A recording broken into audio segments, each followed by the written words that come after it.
Hello everyone. These are our top 10 games of all time. If you want to see games 20 to 11, check out our previous video. But now on to the good stuff. So I don't know if you noticed in the last list, a common denominator for most of the games, for me, it was the tile placement. So number 10 is a tile placement game. It's Akropolis. You are drafting a tile from a line of different tiles, and you have to take it and place it in your city. And I love the way it scores. I think it's very, very smart. You have two types of tiles. You have plazas and districts. One is only multipliers, so there's little stars on it, and the other one is the actual biome. And basically you want the stars of that color and the biome of the other color, and then you multiply all this together.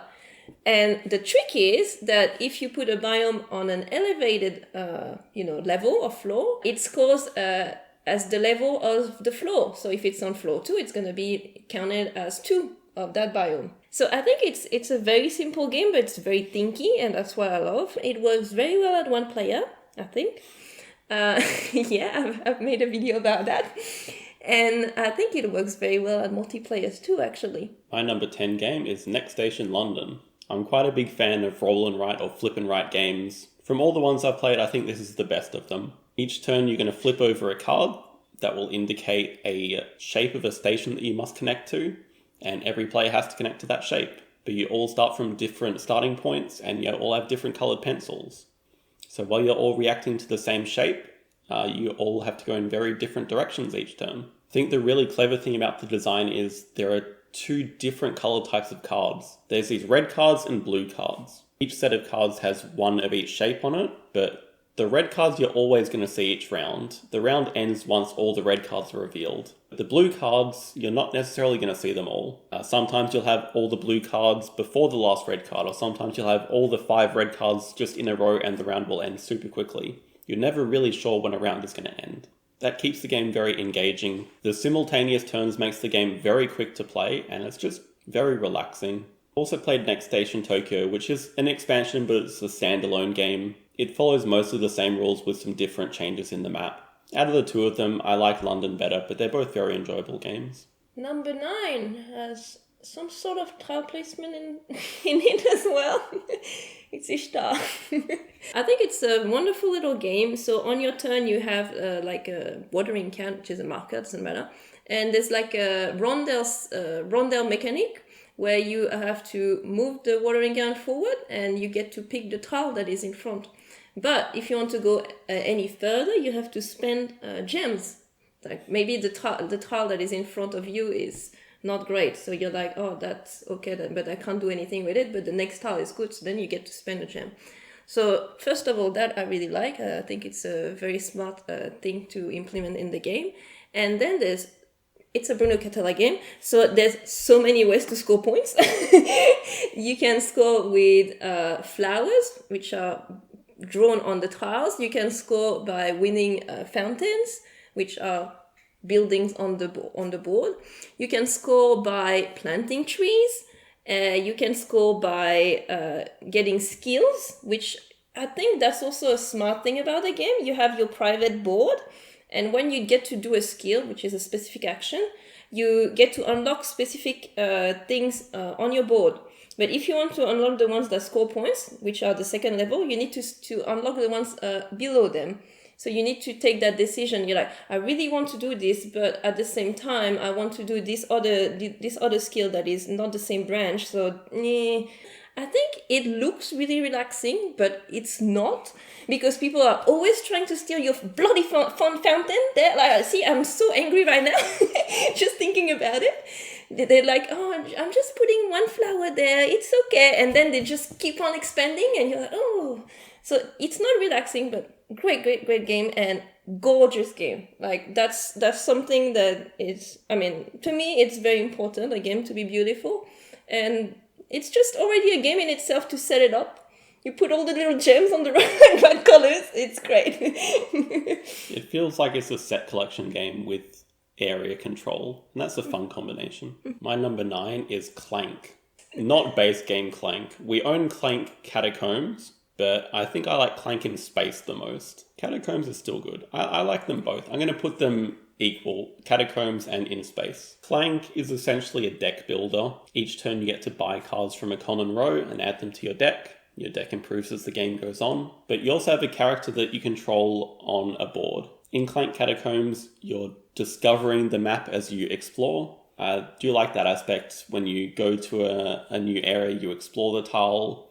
You don't really know what you're going to come up against, but you find hidden rewards along the way that give you instant benefits, like maybe some coins or some keys to unlock things. But the really fun thing about Clank, in my opinion, is the sort of push your luck element. It's the same in any of the Clank series. You're always trying to get these artifacts, and they're worth a varying amount of points. Usually the harder to get ones are worth the most points, like say 30 points.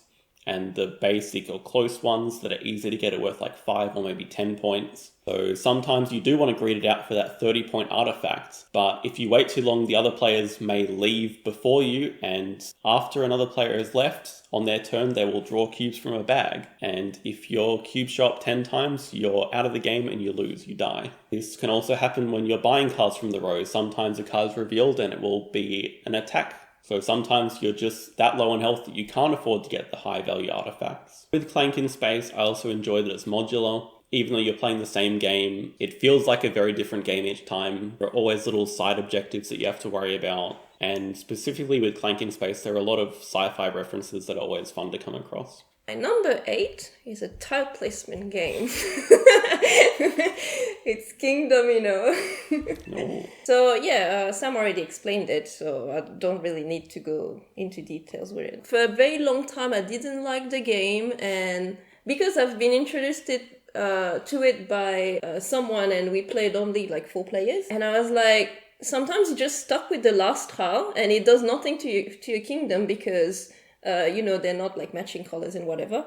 And I'm like, I don't even get to make any decision in this game. It is trash. That was my thinking. And then I played at 2 players. I'm like, oh, that's wonderful. I love the way you're drafting the tiles at 2 players because you have 2 kings. So, and there's 4 tiles, so you get to get 2 tiles in 1 round. I like the 7x7 kingdom. I love to expand a lot. I feel too restricted in 5x5. So yeah, I think it's a very good game. Very easy to explain. Yeah. My number 8 game is another one that there's just no chance you're going to guess what it is. Oh crap, so last time was Stella, so I need to think, what can it be? Tip the cows. My number 8 is A Feast for Odin. Huh? In A Feast for Odin, you control Vikings. You get more and more Vikings each round, and each round you send them off to a common board to collect things for your personal player board. As you fill out your personal player board, you get more income, which you can use to either cover up more of your board or spend them to get certain things off the common board. You can also send your Vikings out to explore other islands, which you can fill in for more points. Is there any downside to get more islands? Well, at first, islands give you negative points when you collect them, but as you fill them in, you get positive points and more income. So it's a bit of a balancing act. But like Gwladys is with tile placement games, I'm very big on worker placement games. And when you start learning this game, it is absolutely terrifying. You look at the common board and it's so big. There are so many different places you can send your Vikings. Honestly, I don't know how new players learn the game, but it's very fun sending your Vikings out, and they collect these tiles that you have to sort of rotate in position on your personal board. It's very satisfying to get more income as each round progresses. I'm not huge on polyomino games. Polyomino is something that I'm not very good at. It's something I don't enjoy a lot, but despite that, I really love A Feast for Odin. Number 7 is not a tile placement game. It's a deduction game. The Search for Planet X. I think we've talked about Cryptid before, and I think Planet X is similar. It's basically you are trying to deduce where the planet X is on a map of the sky with different clues. And I think it's a very clever game. Usually I'm not very big on games where you have to have a device, because, I mean, you're playing board games to not look at a screen, right? You just want to spend good time with your friends and whatever. But I feel like it's okay with Planet X. The app is gonna generate a planet with all the different elements in the sky, and then you just, do the actions like, oh, I'm gonna research this turn, and it's gonna give you the answer based on the zones that you're researching and stuff like that. The only thing is never play with someone But like when I'm in with someone, like never share the same board with someone. We don't think alike. This is a terrible mistake. And that was the last time I had played, so I think it left a bad taste in my mouth, but I still love the game so much, that's why it's still that high. Number 7 on my list is Everdell. Oh. Everdell has a ton of different expansions, but for me, I like the base game. I can play with or without the expansions. The base game was successful, right? That's what made it so popular. I don't feel the expansions add that much. I like the base game. Everdell has my 2 favorite mechanics in it, which is worker placement and tableau building, and it does it very well. You start off the game with very little. You have 2 workers for the first season, and you have to somehow manage to get enough resources to put some things down on your tableau. Some of the cards can produce resources in the future. Any green card you have will produce a resource immediately, as well as in future seasons. But then all the buildings you place have this added bonus of being able to play their linked critic creature for free. That can lead to some cool chains. It also leads to a bit of luck because the deck is quite big. It's hard to find that specific critter. It's very satisfying being able to create a tableau of 15 cards from very little. When you start off, you get like 3 resources and maybe 2 resources from your 2 workers.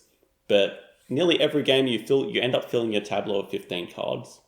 It's satisfying to see that come together as the game goes on. And the extra bonus is the theme is adorable. There are plenty of cute games, but there aren't many cute games that have gameplay that's like really top 10 level.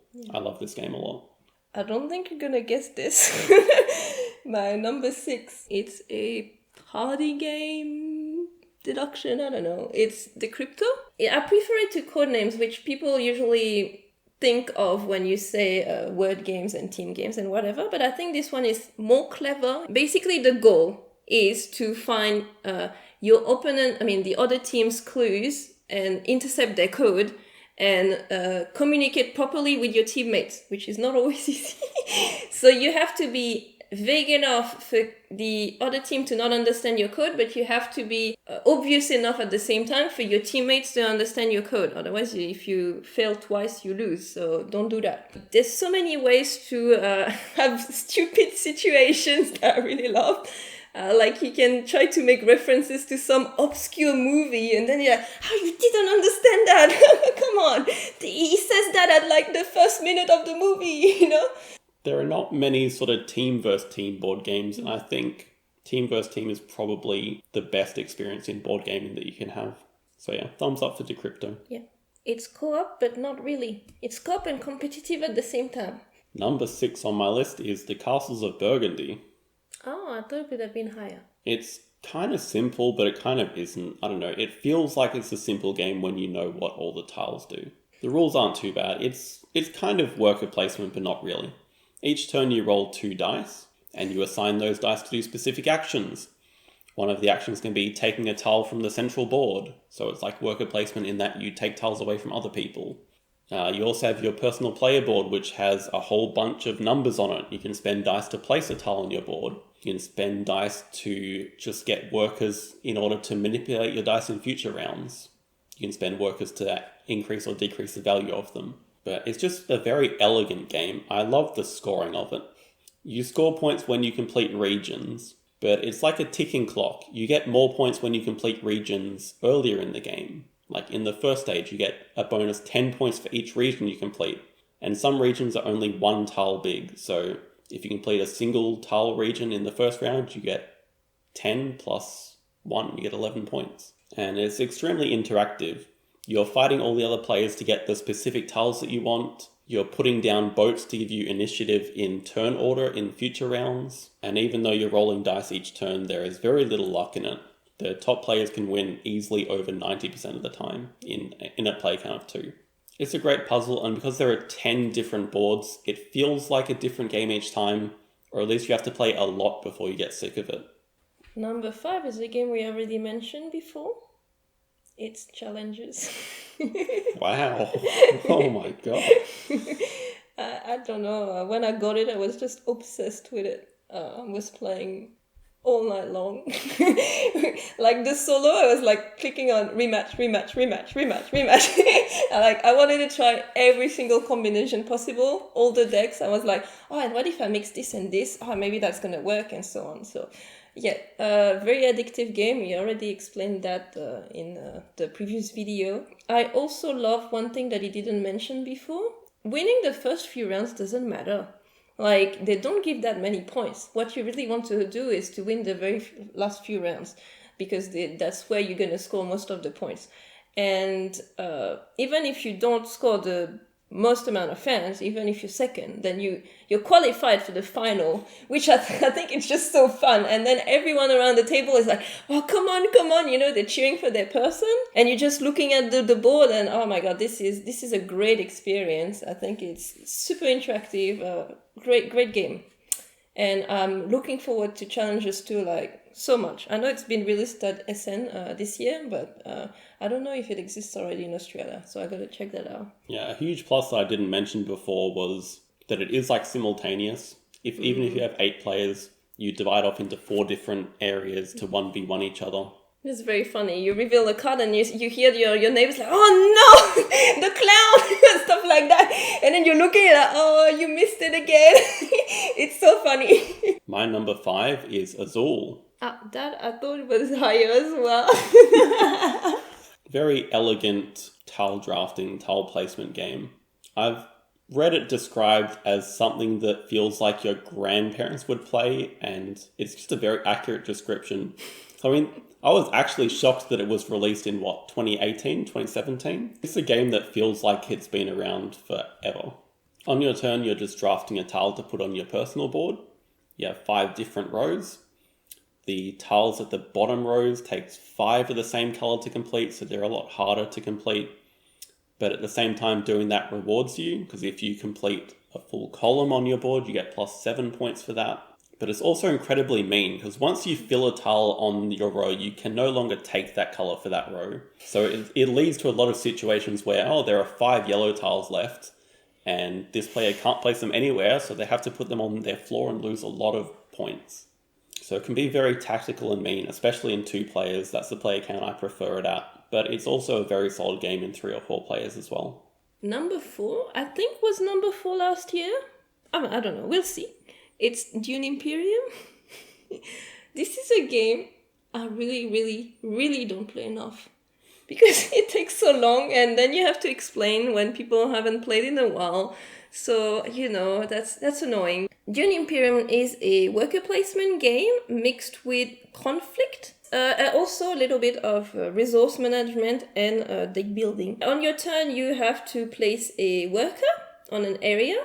And to do that, you need to discard a card that shows that location. Otherwise, you can't go there. And at the end of that round, when you've deployed all your agents, you are gonna reveal the rest of your hand, and all the actions at the bottom are gonna activate. So that could be attack cards, like knives or whatever they are. That could be money, persuasion, to buy more cards. I love that when you fight for the conflict, like, people don't expect that you're gonna win, so they're like, oh, easy. And then you reveal a freaking, 10 daggers. And there's all the intrigue cards. I keep reading a lot of reviews of people that don't like Dune Imperium because of the intrigue cards that bring too much unpredictability. To me, in my opinion, I think they're great. They just add a lot of this little tension, because you don't know what the opponent has in their hand. If it's maybe they have the daggers that will make them win the conflict, or maybe they have something that will score points at the end of the game, or stuff like that. So I think that they're good implementation. And honestly, you don't need to have watched Dune the movie to play the game. I had no idea about the story. I've never read the books. I've never watched the old movie. Only watched the current movie recently. And I love the gameplay regardless. So, it's a good game. My number 4 is It's a Wonderful World. Yes, I knew that it would be down. This was my number 1 game last year. It's just fallen a little bit. I still like it. It's still number 4 of all time. But I think I've played it a lot in the last year. Maybe overdosing a little bit. But It's a Wonderful World is like a pure card drafting engine builder game.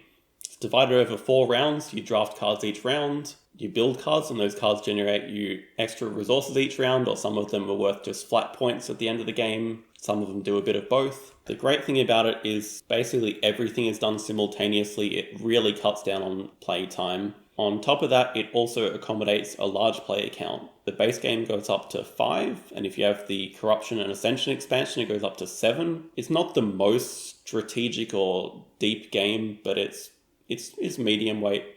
And there aren't many medium weight games that go up to 7. But by far the most satisfying part about it is how the production's done. You do the production in 5 different stages. So it starts off with your white or grey production, which you can then assign the cubes to your buildings. If you finish a building, it can help you produce, say, the black production, which is the next phase. It just has a snowballing effect. I agree. Number 3 is a tile placement game. Oh, you can't see. What's left? Azul. Queen's Garden. Oh. Like I was saying before, at first I really didn't like Azul because I thought it was way too mean. And I love mean games. I mean, I love Take That, which is weird, but anyway. But when I discovered Queen's Garden, I thought it was a mixture of Calico and Quirkle. So I was like, that's interesting.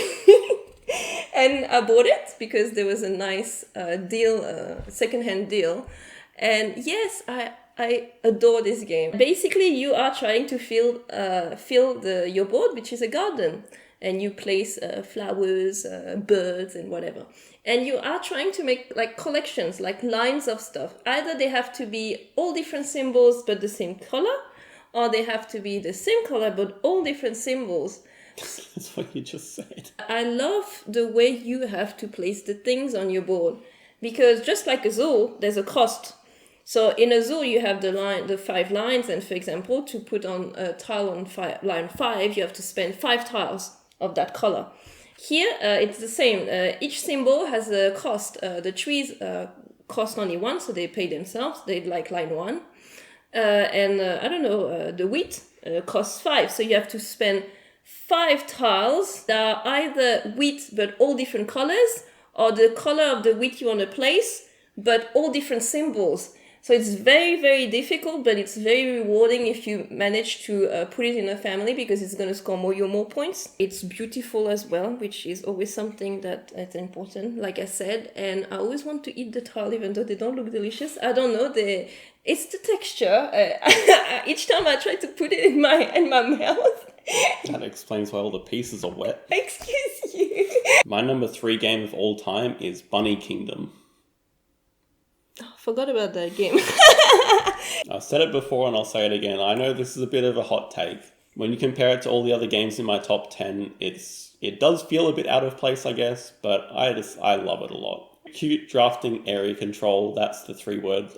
That's the 3 terms I'd use to describe it. So on your turn, you draft cards. A lot of those area cards. There's a map in the middle of the board. You can draft area cards to control sections of that map. And a large part of the way you score is by controlling certain things. Like if you control different resources and match them up with castles or towers, then you multiply those numbers together. And as your kingdom expands in the same area, your multiplier grows as well.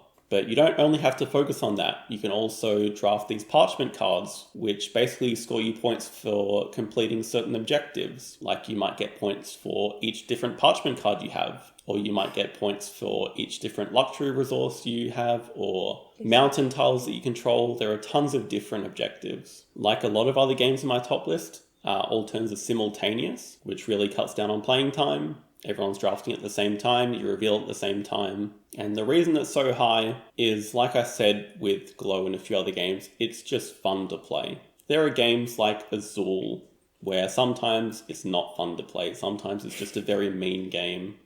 But Bunny Kingdom can be mean, but it's always fun, I find. Everything you draft is nearly giving you a benefit in some way or another. And there's always the hope that like the next hand you get will have the perfect card for you. So you always have that bit of hope as you go along. Our number 2 is not a tile placement game. I think we're done with tile placement for today. It's a worker placement. It's a tableau builder. Yes, Everdell. Yes, it's Everdell. It's very, very cute. It's strategic. Like, I mean, it's I know it's luck based a bit. I think it's a nice little puzzle where you're trying to optimize your city, because you want production to build more cards, but at the same time you don't want to fill your city completely because you're limited with 15 cards, so you don't want to build too many cards that score nothing at the end. Yes, it's very fun. I actually like Belfair, the expansion, the most personally, which I think it's an unpopular opinion. I don't know. Everyone seems to be talking about SpireQuest, but I didn't like this one. It doesn't matter. Belfair is just Everdell, but more goals, a new area at the top where you can trade resources and points. And more ways to score points also on that new board. And I like also New Leaf, which is one of the most recent expansions, I think. Yes, it's nice, but it makes the main deck, even bigger than it was before, which is, New Leaf is just Everdell on crack. You have the train station there and you get rewarded for taking cards from the train station. I like it. I didn't really like Spirecrest and Pearlbrook. I've not tried Mistwood because I'm terrified of spiders. My number 2 game is Agricola, another worker placement game. When I first played Agricola, maybe 2 years ago, I didn't really understand the hype. I did not enjoy it much at all. But it does take a couple of plays to sort of get your bearings. I'm not usually a fan of games that take a couple of plays to get your bearings, but yeah, Agricola has really grown on me. Specifically, Agricola at 4 players. I don't think I enjoy it very much at 2 or 3 players in my limited experience. So in Agricola, you're a farmer, you're farmers, you start with 2 workers, and your goal by the end of 14 rounds is to have the best farm possible, or just collect the most points possible, I guess, because you don't have to build a farm at all if you don't want to. The main thing is it rewards you for collecting a bit of everything. Like, if you don't have any cows by the end of the game, you get -1 point, but if you have 1 cow, you get +1 point. It's the same for all these different categories, like sheep, pigs, grain, vegetables, all those different things. But you also have these personal cards that you draft at the start of the game, and sometimes they just tell you to go really hard in one direction. Like this card, Cow Prince. For every cow you have on a different space of your map, you get a bonus point, so now you are incentivized to get 6 or 8 cows and have a really big field for them to live in. Some cards make it easier to get cows, like Cattle Feeder. Whenever you take a grain seed, you get a cow with it. Or there are like these little hidden combos. I know I'm going to get flamed for calling that a combo, but that's just the first thing that came to mind. But the absolute best part of the game is the worker placement aspect. You have all these different spots on the map that accumulate resources. So if you can predict what your opponents are going to do, it really rewards you, and that's the best feeling in the game. Like, if you know that your opponent needs to collect food in order to feed their family, then maybe you can leave this spot of wood to accumulate up to 6 wood for the next round, and then you can spend your first action of the next round grabbing that 6 wood pile instead of having to grab 3 this round and 3 next round. You really get rewarded for being efficient with your actions. Once you understand the other people's plans, you can really play around that, and it's very rewarding. And yeah, because of the huge deck and the number of different expansions that you can play with, it always feels like a different game. My number 1, I think it's gonna shock you. It's a wonderful world. It's just unhealthy at this point. I've played so many solo games. It's just like, I do a game and then I click on rematch. Another game, another game, another game. I love that it's very fast paced because I have no patience whatsoever. I really can't stand waiting for my turn. Like, it's just that's why some games that I think I would like in real life I just can't, because I'm waiting for too long, and that's what makes me hate them. I also bought recently the promo cards that you were getting from no Kickstarter or something. Now you can buy them. Now they reference to other board games, which I think is super cool. So I finally got to play them recently, and I'm super happy. There's Welcome to in it. There's Colt Express, Terraforming Mars. Don't tell me.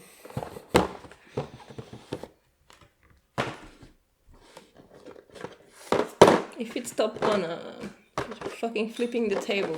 My number 1 game of all time is Ark Nova. This game has a little bit of a lot of different mechanics that I like. It has some tableau building. It has some sort of polyomino tile placement, which I don't like, but it's there. It has very little worker placement, but it still exists. But it's mainly resource management. In Ark Nova, you own a zoo, and you're trying to score the most points as possible by playing different animals into your zoo. These animals give you appeal. Appeal increases your income for future rounds, so it's like a self-sustaining cycle. Your early game animals give you enough income to play better animals in the late game. And then there are also different conservation projects that you can support throughout the game.